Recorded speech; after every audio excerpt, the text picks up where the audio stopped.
Hello. In this short presentation, I want to talk a little bit about how we might think about closing the gap. Achievement gaps have become a concern all over the world, and as a result, people have talked about closing the gap. And in this talk, I want to suggest some smart and some maybe not so smart approaches to closing the gap. So in this talk, I'm going to cover basically four things. I think we need to think very carefully about what we wish for. In other words, unless we think about closing the gap in the right way, we might actually close the gap in a way that doesn't make a lot of sense. To do that, I think we need to think much more radically about the possibilities for education than we ever have before. What Jim Collins and Jerry Porras called big, hairy, audacious goals. I'm going to suggest that formative assessment is the only thing that we can be doing that has the potential to close the achievement gap. And I want to spend a little time at the end of the talk thinking about how to support teachers in making these kinds of changes to their practice. As I mentioned, closing the gap is a priority in many countries. The important point to remember is that closing the gap involves a statement about relative achievement. In other words, we want the gap between the lowest and the highest achievers to be closed. And that sounds great, except of course there are two ways you can do this. You can do this by increasing the achievement of low attainers, or you can do it by decreasing the achievement of high attainers. And that is not very smart. So if we, for example, axed our gifted and talented program, if we stopped stretching our most able children, our achievement gap might actually get smaller, but that wouldn't be a good thing. So what I'm going to suggest is a new way of thinking about the achievement gap. And that's highlighted on slide 3. The idea is that the most appropriate way of thinking about dealing with the achievement gap is not just closing a gap, but thinking about it in a radically different way. The idea of proficiency for all, excellence for many, and all student subgroups proportionally represented in the excellent. That means we set a level of proficiency and we expect every single student, whichever their background, to get to there. We also expect many students to achieve much higher standards than we demand from everybody. A level of excellence that typically we've associated with a few. And what we want to be the case is that someone's background, their gender, their socioeconomic status, whether they get free school meals or not, their ethnicity, and ideally even their special educational needs status should have no impact on the likelihood of them being in the excellent. This is an extraordinarily ambitious undertaking. And it's interesting to think about where we might get some examples from, where people have taken some heroic measures to produce transformational change. And one of the best things to look at is, I think, in the world of the business. So on slide 4, there's a picture of an oil rig. I've just put that there because I want to talk to you about one particular kind of big, hairy, audacious goal that was embraced by BP. Now, for much of its time as an oil explorer, BP has led the field in terms of exploration. But their success rate in the 1990s was about 20%. So 20% of the time, they drilled for oil, they struck oil. The other 80%, they didn't. Their exploration costs were around $5 a barrel. And the BP senior management realized that the only way they could achieve competitiveness globally, given the oil wells that they had, the fields they had to explore, was to get their exploration costs down to $1 a barrel. Ian Vann was at the time the head of exploration, and he decided that the only way they could reach exploration costs of $1 a barrel was to have no dry holes. The idea was that the goal of the organization would be to have 0 dry holes. Every time they drilled for oil, they would strike oil. And people said that was crazy. People said that's impossible. The geological science isn't well enough understood. People don't know exactly how the strata are laid down. We don't have enough surveys. But Ian Vann said, nevertheless, that's the goal. And so drillers had to become geophysicists. because nobody wanted to be the first person that month to strike a dry hole. So they got more surveys. They spent more time planning. They resisted pressure from governments or from other special interest groups to drill. And over the next 10 years, BP's success rate in striking oil went up from 20% to 70%. They didn't reach the goal of no dry holes, but the progress they made was of a different order of magnitude than they'd have been able to achieve if they just said, let's try to make some small improvements today. And I think that's what we need in education. If we're going to make sure that a student's background, their previous experiences are no limit on what they can achieve, we need a big, hairy, audacious goal for education. And the best place to look for that, I think, is in the Harlem Children's Zone. The Harlem Children's Zone started out as a 24-block section of Harlem in Manhattan in 1997, as shown on slide 5. And by 2004, they'd expanded it to 64 blocks, and by 2007, it encompassed 96 blocks. There were two main programs in the Harlem Children's Zone. One was a set of community inputs around health, welfare, leisure pursuits, and all the rest of it, and the other was around improving the schools. And the total cost was quite high, about $19,000 per student per year, which is about $3,000 more than the New York average. So slide 6 shows the Harlem Children's Zone community inputs. So there were early childhood programs, there were school programs such as karate, dance, after-school activities, family and community health programs, help and guidance. And these programs in 2007 to 2008 reached about 8,000 young people and about 5,000 adults. In addition, slide 7 shows the community school inputs. So in 2004, they opened a charter school, which is probably similar to what we'd call an academy or a free school in the UK. So they started with just students in the first year, Americans call kindergarten, what we'd call reception, and 6th grade, our year 7, and they built up over the next 6 years to be everything from kindergarten to grade 12. In 2005, a second Promise Academy opened, and that just started by enrolling kindergarten students each year, so that'll be a full K-12 school in 2016. So what did they do? Well, first of all, they extended the school year. Typically, the school year is 50% longer. The school days are longer, the school years are longer, there are more days per year, and they have Saturday classes. One of the extremely interesting things of the Harlem Children's Zone is that it's run on the basis of whatever it takes. Some people have called these no excuses charter schools. The idea is that every student will succeed. Now, the way they do this in the Promise Academy in the Harlem Children's Zone is that students are tested on what they've learned that week on a Friday.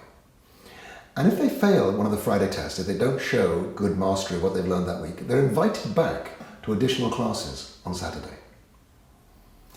If they fail 2 consecutive Friday tests, they have to come back for additional teaching on Saturday, where a tutor will go over the items they got wrong on the test to make sure that by Monday they are ready to join their peers. Now, what I find interesting is when I explain this model to many British teachers, people think it's very punitive because these students are being punished for failing a test. You fail the test, you have to come back in for more teaching on Saturday. But what is interesting, of course, is this is in the contract that every student signs if they enroll in the high school, and their parents sign if they sign them up when they're younger than the age at which a student can make an informed decision themselves about whether to commit to such a rigorous environment. And I think the really important point is this. People think it's punitive because we're actually giving extra teaching to the students who need it most. And it sounds punitive because those students lose their weekends. But this is a consequence of what Roland Fryer, the Harvard economist, calls the basic physics of education. We all talk about high expectations for all. We all talk about all students being able to succeed. I believe that all students can achieve at high academic standards. But here's the big lie we've been telling ourselves over the last 50 years. We've been pretending that all students can achieve at high standards with the same amount of educational input, and they can't. The fact is that some students need more time to make the same progress that others seem to find relatively simple to make. In other words, we need to find ways of getting more time, more teaching time to the students who need it most.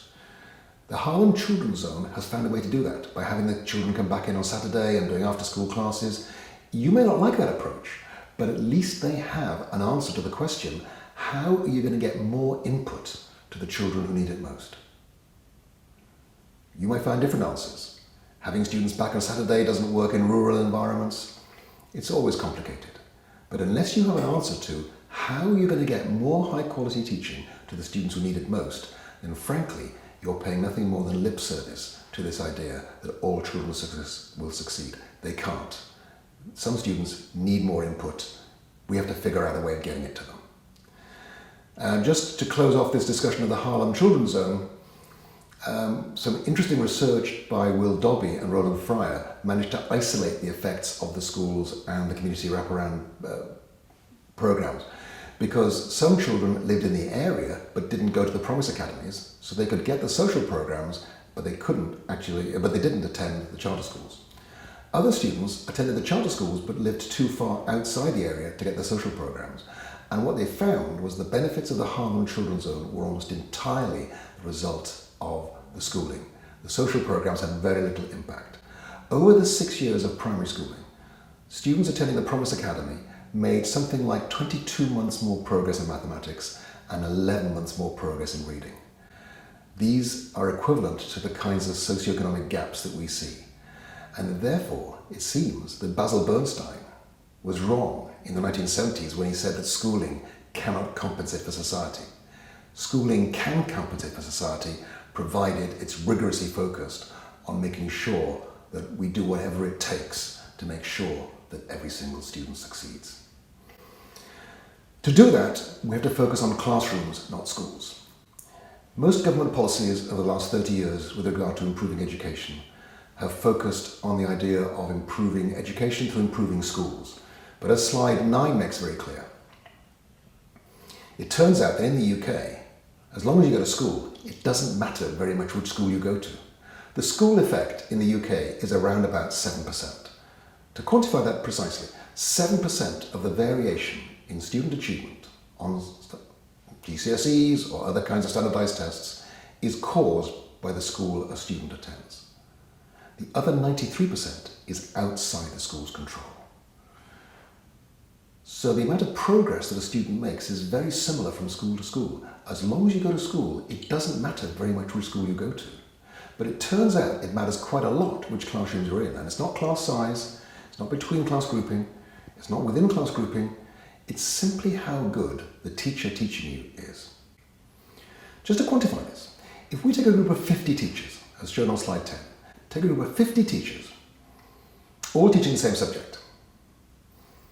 If you are taught by the best teacher in that group of 50, you will learn in 6 months what students taught by the average teacher will take a year to learn. And if you are taught by the least effective teacher in that group of 50, that same learning will take you 2 years. The best teachers are 4 times as effective as the least effective. And this is where the idea of closing the gap is particularly important. In the classrooms of the most effective teachers, students from disadvantaged backgrounds make as much progress as those from advantaged backgrounds. Achievement gaps do arise in the classrooms of average and below average teachers. But for the best teachers, achievement gaps do not arise. So that's why people have become so focused on teacher quality. It is the key variable in most education systems. Now, as slide 11 makes clear, teacher quality is not the same as teaching quality. Obviously, what we want is for the teaching quality that students experience to be high. And the actual quality of what students experience will depend on a huge range of factors, such as the time teachers have to plan teaching. Typical teachers in the UK in a secondary school are in front of students 1,000 hours a year. In Shanghai, it's about half that, where they have lots of time to plan really good teaching. The price they pay is, of course, to teach larger classes. So that's one trade-off. But with smaller classes, teachers will probably get better results. The amount of resource that teachers have, the material resources, the support of their colleagues and other collegial resources, those are all important.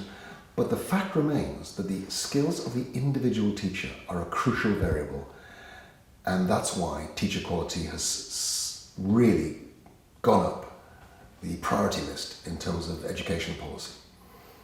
It turns out that the key lever for improving teacher quality is to improve the quality of the teachers who are in our classrooms right now. Some people think that we can improve teacher quality by firing teachers who aren't very good, or somehow recruiting smarter people into teaching. It turns out that that's not possible. We don't know who's going to make a good teacher until we see them in the classroom, and it turns out to be remarkably difficult to identify which teachers are going to be are the least effective. Because although some teachers look good, their students turn out not to learn very much. The reason it's so difficult to spot good teaching is because teaching takes place in time and learning takes place over time. As the psychologist John Sweller has pointed out, learning is a change in long-term memory. If nothing has changed in long-term memory, then nothing has been learned. And so good teaching has to be designed to change long-term memory.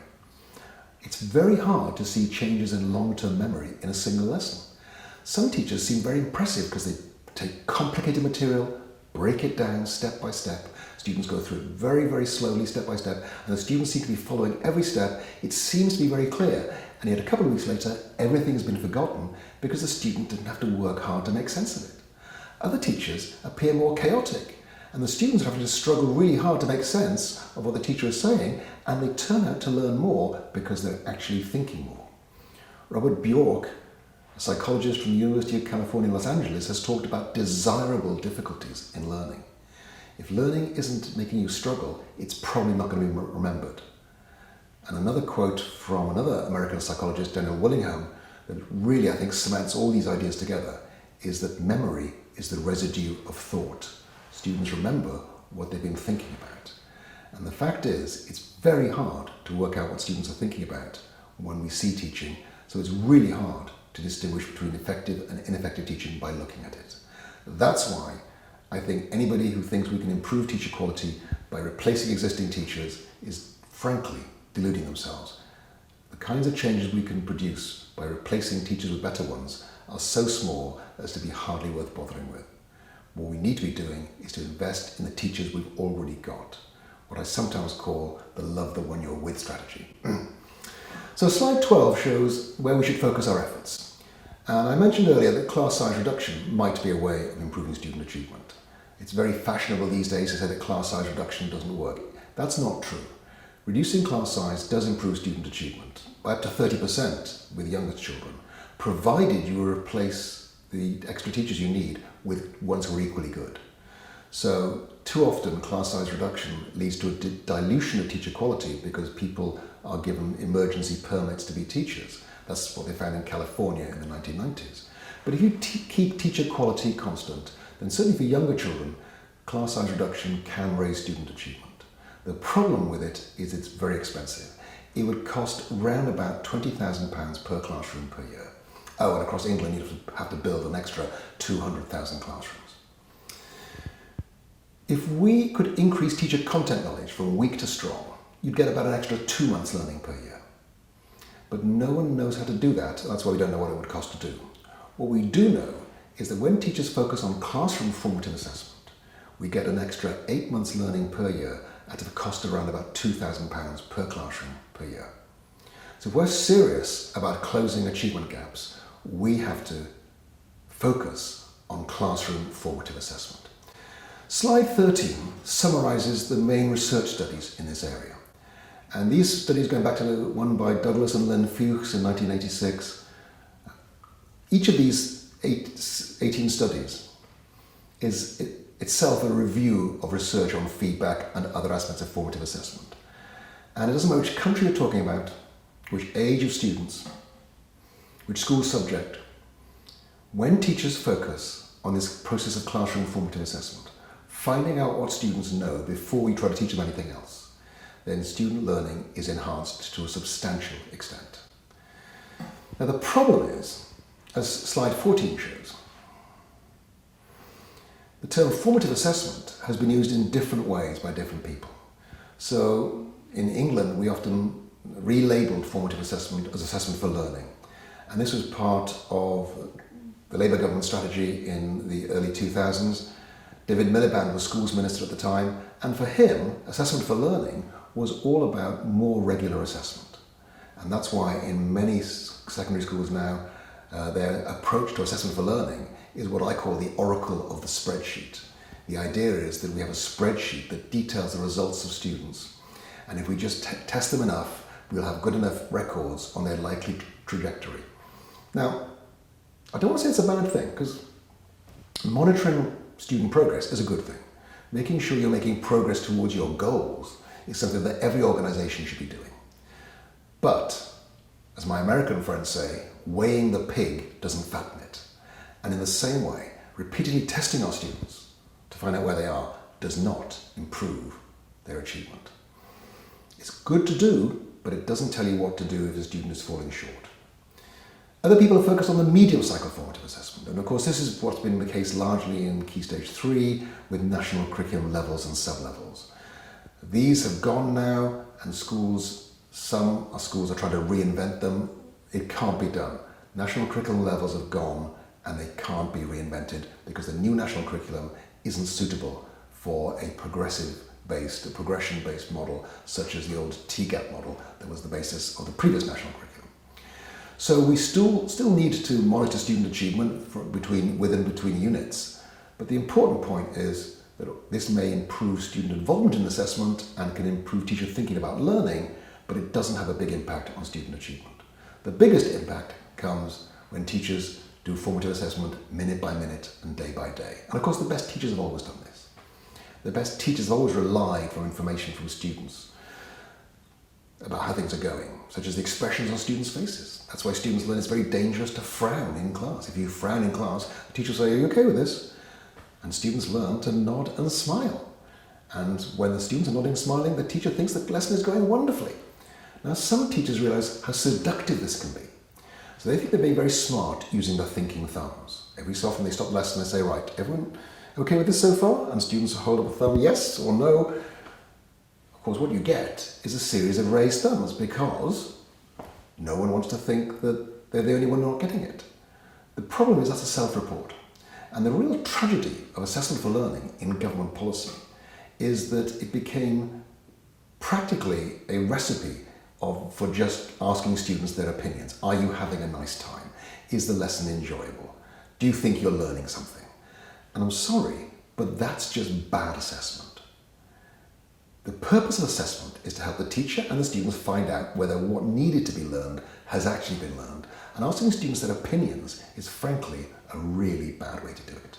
You'd be better off actually getting evidence.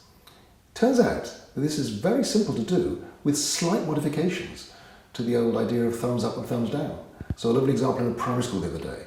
A teacher was wrapping up how to punctuate the word "it's." So she wrote on the board with no punctuation, "It's on its way."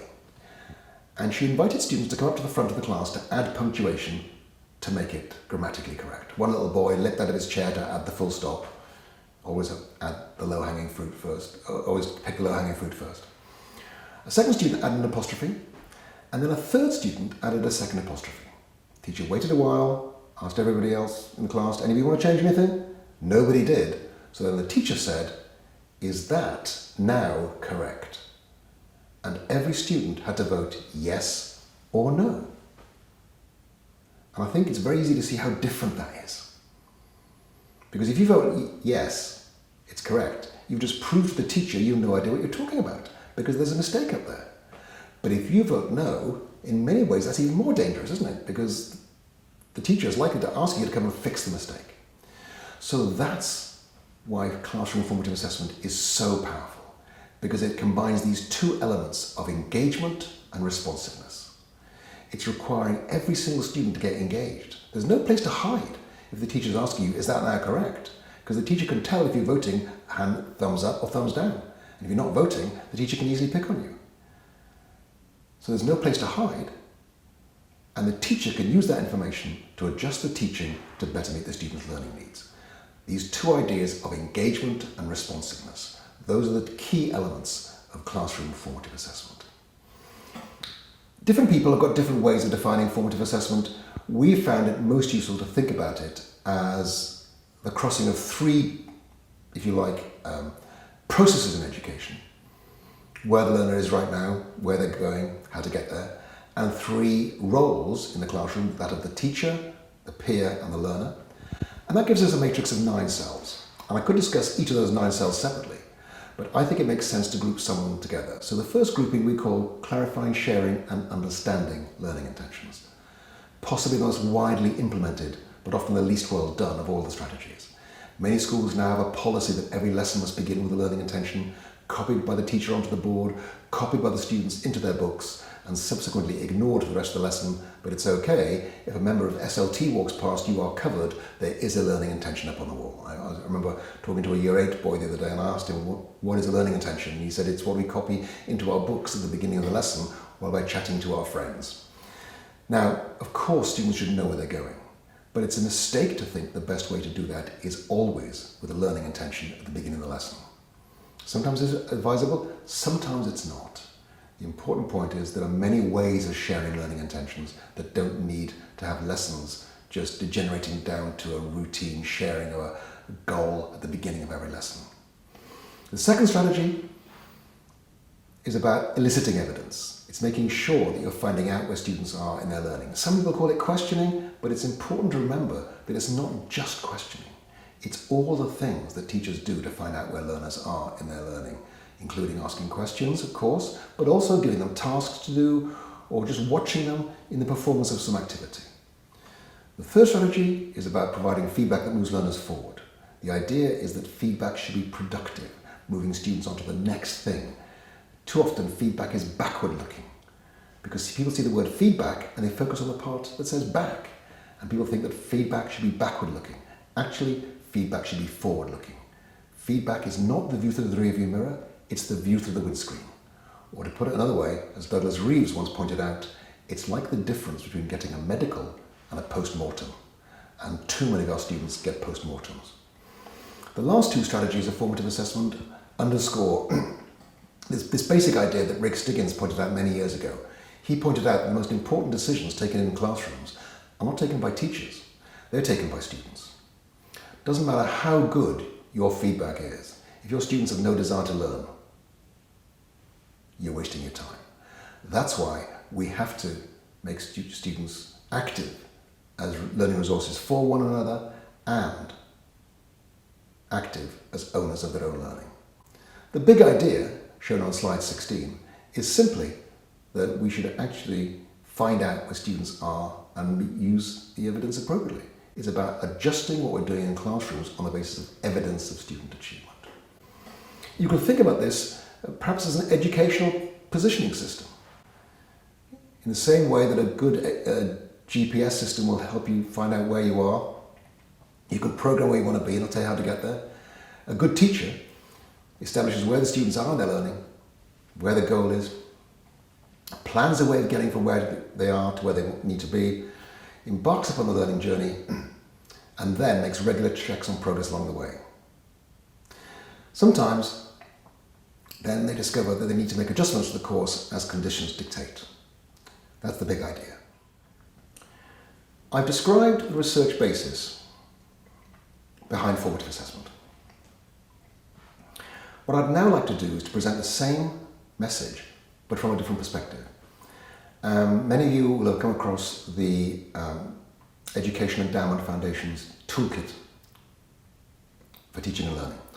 And I want to show you why that toolkit itself also supports the arguments I've been making here.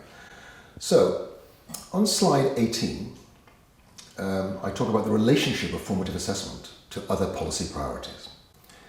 And slide 19 shows the first printout, the first listing of the strategies that the Education Endowment Foundation listed in terms of the cost-benefit analysis they carried out for educational interventions. So they looked at all the evidence they could find about the cost, the benefit, the quality of the evidence. And what they looked for was to say, well, what kinds of things could we be doing that's going to have the biggest impact? on student achievement. And the top 3 things they found were basically feedback, self-regulated learning and metacognition, and peer tutoring. So if you look at the top 3, that's what they are. Slides 20 and 21 list the other things that they listed in their review, in case you're interested. So, how does that relate to formative assessment? Well, if you look at slide 22, the number 1 thing is feedback. The number 2 thing is activating students as owners of their own learning. And the number 3 thing is activating students as learning resources for one another. In other words, the top 3 things that the Education Endowment Foundation Toolkit says we should be doing to improve outcomes for schools are 3 of the 5 strategies of formative assessment. What about the other 2 strategies? Well, you can't give feedback until you find out what's going wrong. So actually eliciting evidence about where students are is a necessary precursor to giving feedback. And of course, you don't know what evidence to elicit. You don't know what questions to ask unless you're clear about the learning goals. So the 5 strategies of classroom formative assessment that I presented turn out to be a minimal set of the most powerful interventions that we can make to improve educational achievement for students, and in particular, to close down the gap. Finally, yet another perspective, a recent review of meta-analyses in education, in particular looking at meta-analysis of formative assessment, found that meta-analysis of formative assessment shows significant findings, typically of the order of a 50 to 70% increase in the rate of student learning. So I think this paints a relatively strong and consistent picture. It doesn't matter which way you look at the research evidence, by going forwards from the research on formative assessment, by going backwards from other reviews of research about what works in education, it turns out that formative assessment has a bigger impact on student achievement at a lower cost than just about anything else. So, of course, what does this mean in practice? Well, there are many ways of putting these strategies and techniques into practice in classrooms. So what I've done on slide 25 is just listed one technique for each of the strategies. And you can find more in some of the books that are available on formative assessment. But just to get you started, a practical technique for sharing learning intentions would be, for example, to give students contrasting examples of work, some good, some not so good. Turns out that giving contrasting examples is much better than giving just good examples to students. It's much easier for students to learn what counts as quality work when they see the differences between quality and less good quality work. Eliciting evidence, the idea of planning one question for the middle of a lesson, what I call a hinge question. The idea is that the lesson hinges about this point. For feedback, one way you can actually give feedback that moves learning forward, rather than giving students some corrections to do, say to the students, rather than saying correct these 5 that are incorrect, you could say 5 of these 20 things you've done here are incorrect. You find them, you fix them. To activate students as learning resources, we can actually have them look at each other's work and say, before you hand your work in, get your peer to go through a checklist to say everything's okay. If it is okay, you can hand it in. But here's the important point. The partner is responsible for making sure that it is okay. If it's not, it's the partner that gets into trouble. And then a very generic technique for getting students to really think about their own learning is plus minus interesting. At the end of a piece of work, the idea is that a student makes at least 3 comments on a piece of work. Plus, something you found easy. Minus, something you found difficult or challenging. And thirdly, something you found interesting about the work. And what teachers have told us is that when students engage in this routine review process of plus minus interesting, they become clearer and sharper in asking for help. A primary school teacher was telling me about a student who had written regarding subtraction.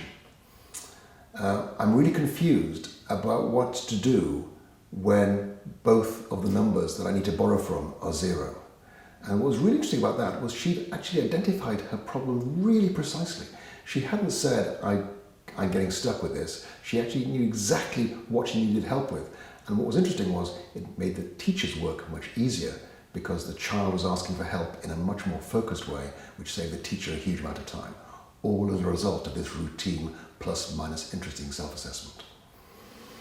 Now, my books on this topic cover hundreds of these techniques, and there's no difficulty with coming up with loads of techniques.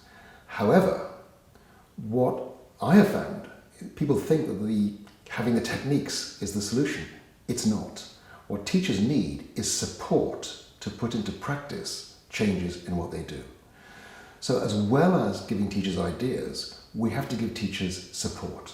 And I think the best way to think about this is a structure that I call supportive accountability. So what I'm suggesting is that to make this work, to really close the achievement gap, we need every teacher committing to the continual improvement of practice.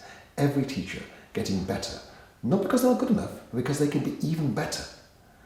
And an agreement by those teachers to focus their improvement on formative assessment, because that's where the biggest impact on student achievement will come. If you get better at doing things like learning styles or brain gym, frankly, you're wasting your students' time and your own time, because these are things that are not going to help them. So I think teachers need to focus their improvement on the things that make the biggest difference to their students. And the research evidence makes it very clear that that's classroom formative assessment.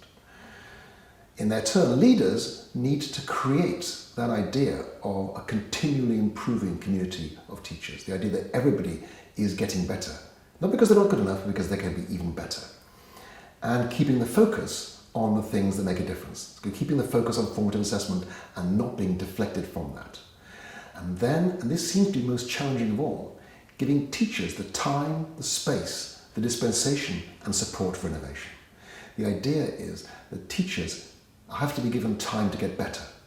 Stephen Covey used to talk about a man trying to cut through a big log of wood with a blunt saw, and somebody says to him, "Why don't you sharpen the saw?" And the man says, "I haven't got time." That's what we're like. We are too busy doing what we're doing to give ourselves time to sharpen the saw.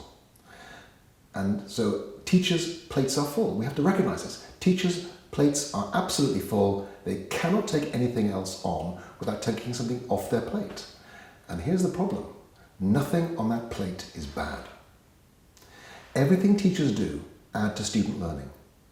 So this creates a real paradox. You see, in the business world, there's tons of waste. So improving performance is simple. You can simply stop people doing bad things. But no teachers do bad things. Teachers do good things. Everything teachers do adds to student learning. So the only way to improve education, this is the messy thing that most leaders fail to appreciate. The essence of effective improvement in education is stopping teachers doing good things to give them time to do even better things. And so if you just add the things I've been talking about in this presentation to all the other things that teachers have to do, you will have zero impact on the achievement gap, because you're actually just adding more onto an already full plate. So I don't know what it'll be for your school, but it has to be something that you take off teachers' plates so that they actually get time to work on getting better and making sure that that is directed at the students who need the help the most. And one way you can do this, we've prepared some resources through the Specialist Schools and Academies Trust on teacher learning communities. You can make up your own ideas. There's plenty of stuff online. My presentations are available online on YouTube, and there's loads of PowerPoint slides you can download.